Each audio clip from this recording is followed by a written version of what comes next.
చనిపోయే ముందు ఒక 24 పేజెస్ సూసైడ్ నోట్ రాసి ఒక 1.5 అవర్ వీడియో రికార్డ్ చేసుకుంటూ తన చావుకు కారణమైన ప్రతి ఒక్కరి గురించి వ్యక్తం చేసుకుంటూ కేవలం criminal justice system and false cases వల్ల చనిపోతున్నానని క్లియర్ గా రాసి చివరికి హ్యాంగింగ్ చేసుకొని సూసైడ్ చేసుకోవడం జరిగింది. ఫాల్స్ కేసెస్ వల్ల నేను ఈరోజు చనిపోతున్నానని ఇండియా ప్రెసిడెంట్ గారికి ఒక లేఖ కూడా రాశారు. జస్టిస్ ఇస్ డ్యూ అని తన బాడీకి పేపర్ అతికించుకొని చనిపోయాడంటే చివరికి తనకు న్యాయస్థానాలు కూడా సహకరించలేదా? నా ఫ్యామిలీని బ్రతికించుకోవడానికి నేను ఈ రోజు చనిపోతున్నానని క్లియర్ గా రాసిన అతుల్ సుభాష్ గారి వ్యాఖ్యలు ప్రతి ఒక్కరిని కంటతడి పెట్టించేలా ఉన్నాయి. తాను చనిపోతేనే ఈ ప్రాబ్లమ్స్ అన్నిటికీ ఫుల్ స్టాప్ పెట్టొచ్చన్న ఆలోచన క్రియేట్ చేసింది ఎవరు? దీని వెనుకున్న అసలు కథ ఏంటి? అసలు మగాడికి ఈక్వల్ రైట్స్ అనేటివి ఎందుకు లేవు? ఉమెన్ రిలేటెడ్ ఇష్యూకి సపోర్ట్ చేసే ప్రతి ఒక్కరు ఒక మగాడికి ఏదైనా ప్రాబ్లం వస్తే ఎందుకు ఎవరు మాట్లాడరు? అసలు సుభాష్ అతుల్ గారికి జరిగిన అన్యాయం ఏంటి? తన చావే తన ప్రాబ్లం కి ఫుల్ స్టాప్ అని తనను ప్రేరేపించిన కారణాలు ఏంటివి? దీని గురించి మనం ఈ వీడియోలో మొత్తం తెలుసుకుందాం.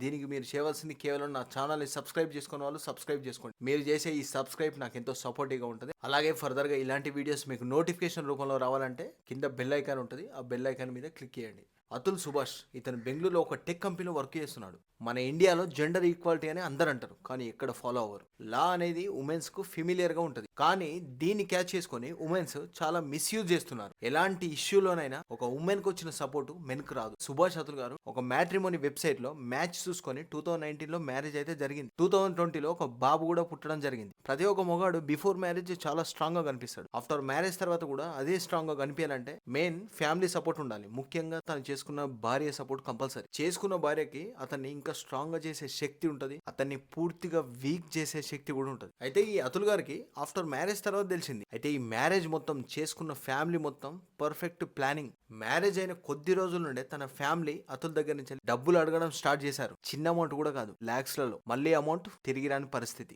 2022లో అతుల్ గారి మీద తన భార్య multiple cases including murder case and unnatural sex అంటే లైంగిక వేధింపులకు గురి చేస్తున్నాడని అతని మీద కేసు వేయడం జరిగింది. తనపై తన ఫ్యామిలీపై గృహ హింస కేసు కూడా వేసింది.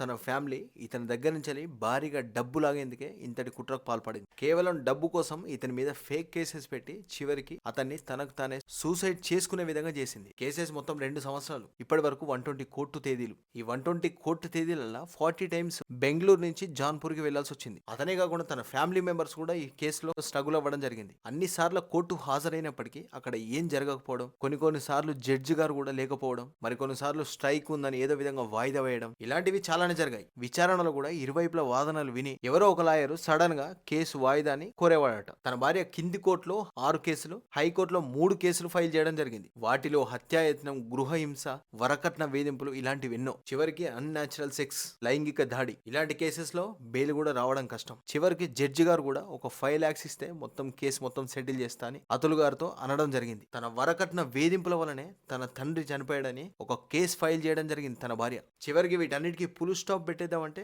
డివర్స్ ఇవ్వాలంటే మంత్లీ తన దగ్గర నుంచి 2 lakhs ఎక్స్పెక్ట్ చేస్తుంది తను. ఇలాంటి టైంలో తనని ఇంకా మానసికంగా బాధ పెట్టాలంటే తన కొడుకును కలవనివ్వకుండా చేస్తుంది. జనరల్ గా గృహ హింసలపై మహిళలే కేసు పెడతారు, కానీ ఇక్కడ తానే గృహ హింసకు తను బలవుతున్నట్లు ఆ లెటర్ లో, ఆ నోట్ లో క్లియర్ గా చెప్పడం జరిగింది. ఇతని మరణం దేశంలోనే 2-3 days నుంచి కలకలం సృష్టిస్తోంది. ఇప్పుడు ఈ కేసును యూపీ అండ్ కర్ణాటక పోలీసులు దర్యాప్తు చేస్తున్నారు. సోషల్ మీడియాలో కూడా ఇతని మరణంపై చాలా మంది స్పందించారు. ఇది మన ఇండియాలో జరుగుతున్న చట్టపరమైన నరమేధమని ఒక ఇండియన్ నెటిజన్ స్పందించడం జరిగింది. దీని గురించి ఇలాంటి మిలియన్ల మందిని కాపాడాలని రొనాల్డ్ ట్రంప్ గారికి, ఎలాన్ మాస్క్ గారికి ట్వీట్ చేయడం జరిగింది. తనకు న్యాయం జరగలేని పరిస్థితి. హీ ఫైట్ ఫర్ జస్టిస్, కానీ ఏ న్యాయ వ్యవస్థ అతన్ని కాపాడలేకపోయింది. చివరికి అతుల్ సుభాష్ గారు తన వైఫ్ తో టార్చర్ తట్టుకోలేక సూసైడ్ చేసుకోవడం జరిగింది. తన అపార్ట్మెంట్ లో హ్యాంగింగ్ చేసుకుని చనిపోయాడు. గృహహింస ఆరోపణలపై పోరాడుతున్న అతుల్ తాను ఎదుర్కొంటున్న సవాళ్ళ గురించి ప్రతి ఒక్క విషయం ఆ నోట్ లో క్లియర్ గా రాశాడు. జస్టిస్ ఇస్ డ్యూ అని ఒక పేపర్ పై రాసి తన బాడీ కతికించుకుని చనిపోయాడు. తను ఈ నిర్ణయం తీసుకోవడానికి ముఖ్య కారణం తన భార్య అండ్ ఫ్యామిలీ మెంబర్స్. తన భార్యకు కూడా యాక్సెంచర్ లో మంచి జాబ్ అయినా కూడా అతుల్ గారి నుంచి తన మెయింటెనెన్స్ కి 3 crores ఇవ్వాలని అడిగిందని అతను ఆ వీడియోలో తెలిపాడు. అతను ఎన్నో విధాలుగా సఫర్ అయి చివరికి డిప్రెషన్ లోకి వెళ్ళి తన చావే తన ప్రాబ్లం కి ఫుల్ స్టాప్ అని భావించి చివరికి సూసైడ్ చేసుకోవడం జరిగింది. ఇది సూసైడ్ కాదు, మానసికంగా వేధించి అందరు కలిసి చంపేశారు తనని. దీని గురించి ప్రతి ఒక్కరు తమ వాయిస్ రేజ్ చేయాలి. ఇది అంత ఈజీగా వదిలిపెట్టే మ్యాటర్ అయితే కాదు. ఇలాంటివి ఇండియాలో చాలానే జరుగుతున్నాయి. ఇవి సుభాష్ అతుల్ గారి మరణానికి కారణాలు. ఇలాంటి మరెన్నో వీడియోస్ మీ ముందుకు తీసుకొస్తా. దీనికి మీరు చేయవలసింది కేవలం నా ఛానల్ని సబ్స్క్రైబ్ చేసుకోకపోతే ఇప్పుడే సబ్స్క్రైబ్ చేసుకోండి. జై హింద్, జై భారత్.